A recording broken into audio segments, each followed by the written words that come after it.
Okay, take 3. I keep doing this video and it's in excess of 10 minutes. So let's cull it down. 91 Toyota Winnebago Warrior. This thing is 21 feet long. It's maxed out the gross vehicle weight rating around 6,000 pounds. This thing has got a 3VZE V6 with 60,000 miles. That's what's on the truck. Automatic transmission.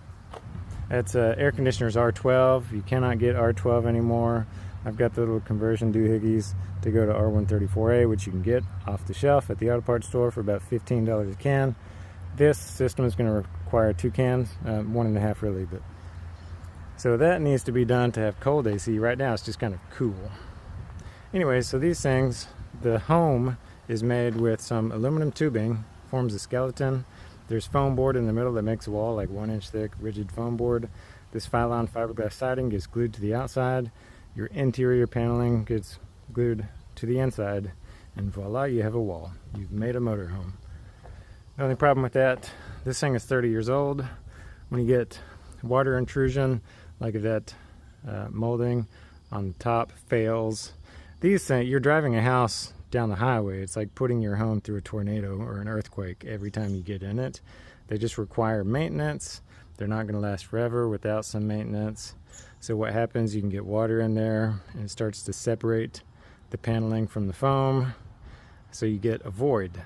And this is called delamination. So we've got a little bit of delam on this driver's side. I say a little bit, it runs from the top all the way down to the bottom. You can fix that by gluing it back together and pressing it with something like a screw jack and a 2x4 against a piece of plywood. Hold that there for 12 or 24 hours and you're cured. So don't be intimidated by stuff like that. Anyways, we've got a new tankless water heater. That's your city water inlet. This is your port to drain the water system with those little pop-it valves. This is your water tank inlet to fill it's like 12 gallons or something of fresh water you can put inside. And this is the generator that's in here. Original generator. This thing fires right up. It's pretty awesome. Little Kohler. So this galvanized box, this is the power supply from the generator. You plug that in, so right when you turn on the generator, you've energized the house.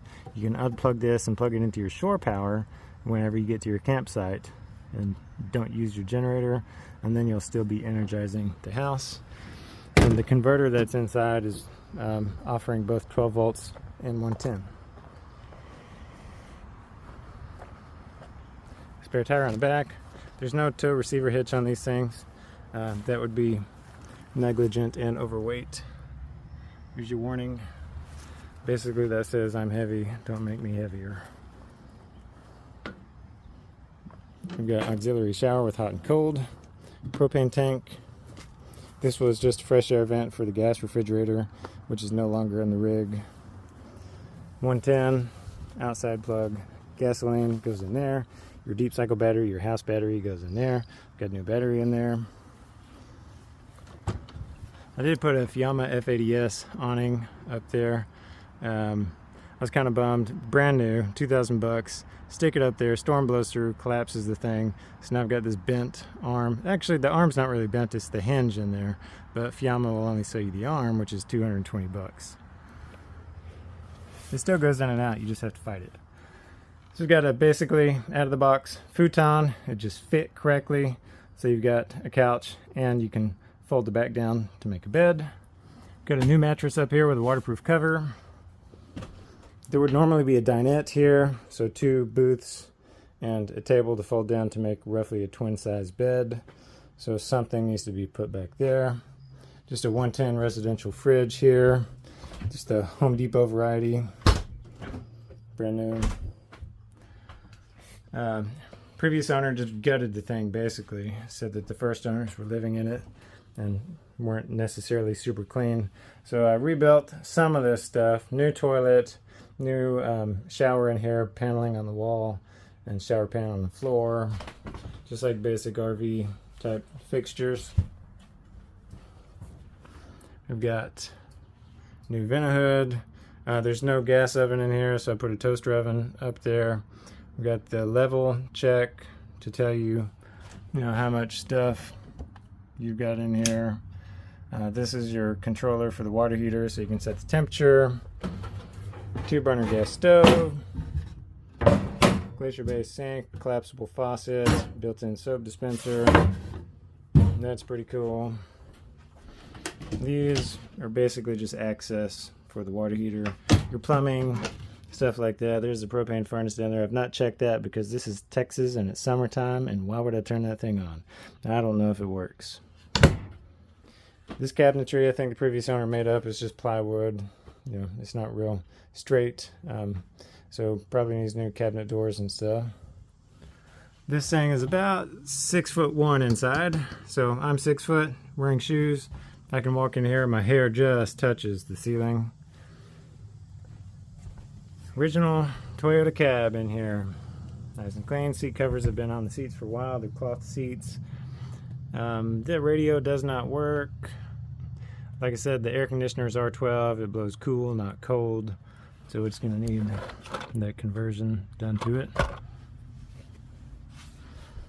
But it does. Hold on a sec. Start right up.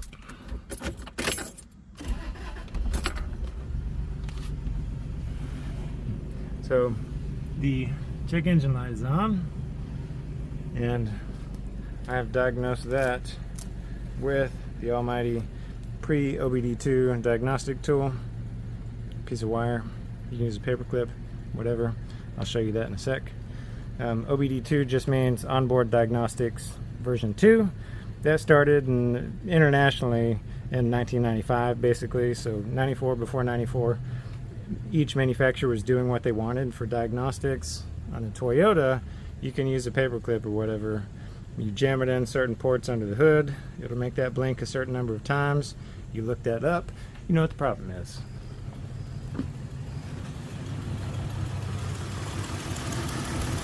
The V6 runs real good. It's got an exhaust leak on there somewhere, so that makes a little bit of racket. Here's that diagnostic port. See, it says diagnosis. It tells you what each little port is. So if I put this paper clip, if I bridge E1 and TE1, which are these two, if I jam that in there and then go turn the key on, you don't have to start it, just turn the key on. It'll blink that check engine light. Let's say 1, 2, long pause, 1, 2, 3, 4, 5, long pause, and then it'll just repeat 1, 2, 1, 2, 3, 4, 5. Unless there are multiple codes, it'll do, that 2, 5, long pause, then it'll do the next one 3, 1, or whatever, and then just get on Google and look it up.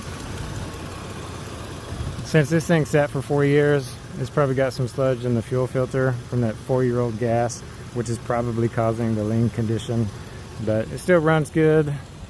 It handles like a 6,000-pound Toyota would. I've been pleased with this thing. Let's start up the generator right quick.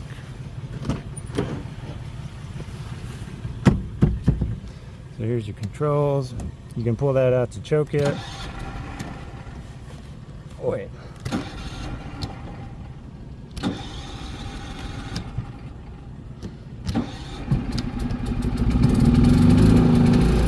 There we go. Hour meter says 7:30.